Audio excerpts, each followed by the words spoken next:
We already have crashes stacking up for that evening commute. They responded to more than 400 crashes since the snow started to fly. We have team coverage of the winter storm.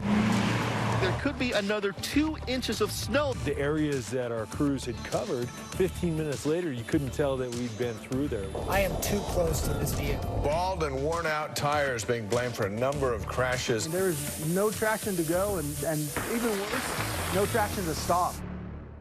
Thanks for staying up with us on this KSL special weather-wise report. This week's snowstorm really packed a punch to the big part of our state. One of the biggest problems? Well, our roads. That is true. Spin-outs, slide-offs, and crashes kept cleanup crews pretty busy. And tonight, Andrew Adams shows us what to do if you start losing control. Maybe you're driving a little bit, and then you come up on a steep hill.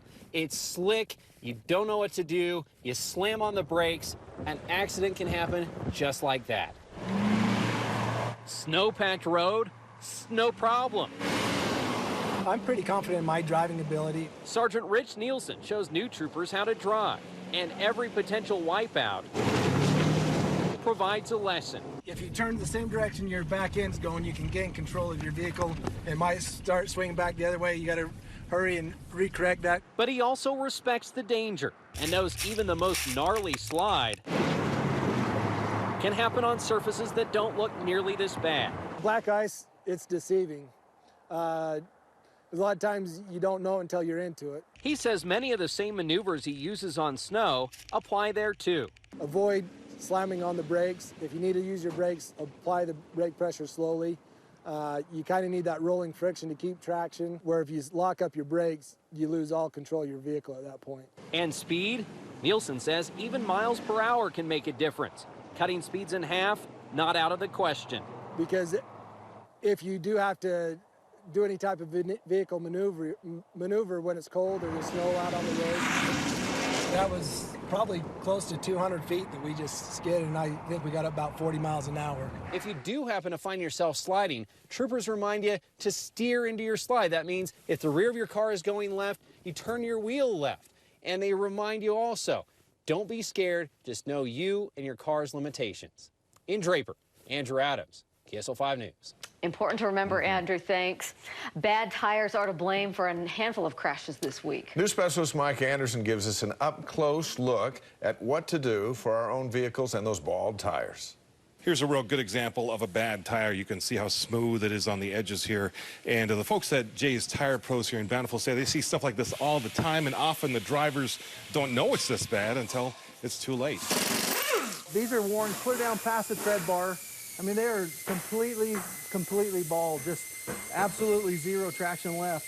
Jay Jenkins, owner of Jay's Tire Pros, says especially since Utah ditched the safety inspections, the bad ones keep showing up. There's a tread bar right there, and just bald in the center again. He says people often don't notice until they end up in a crash. As long as they're commuting back and forth, and they're driving okay, you know, they think they're okay. People are trying to drive on these, and I mean, there is no traction to go, and even worse, no traction to stop. Jenkins says a good all-season tire can help a lot on the winter roads. And it has all the little razor blade cuts in it. They're called sipes, and the sipes they're like grips. And even more grip with the winter tires. They're made out of a softer rubber compound, which is more grippy. Keeping it up can cost more money, but it can also save your life. Mike Anderson, KSL 5 News.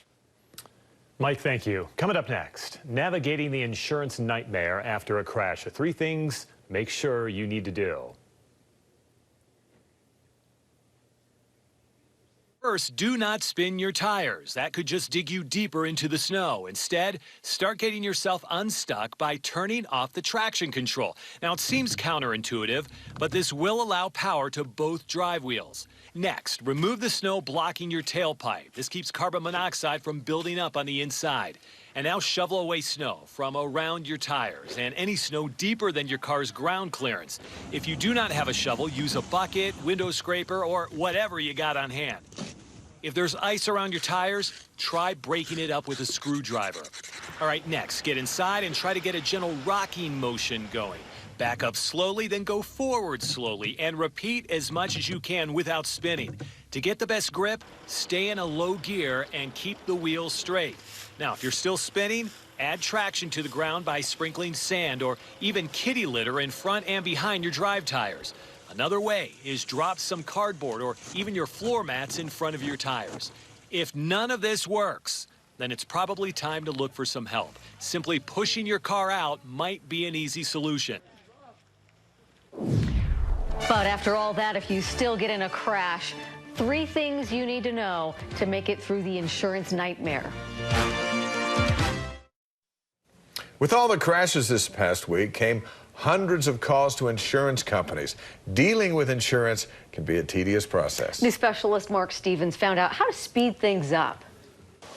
Slip, spin, crash. Across the Wasatch Front, winter weather pushed drivers to the edge. I think it's going to be a busy day. Bear River Insurance Claims Manager Daryl Adams says this storm ranks in his top 15 over his 31-year insurance career.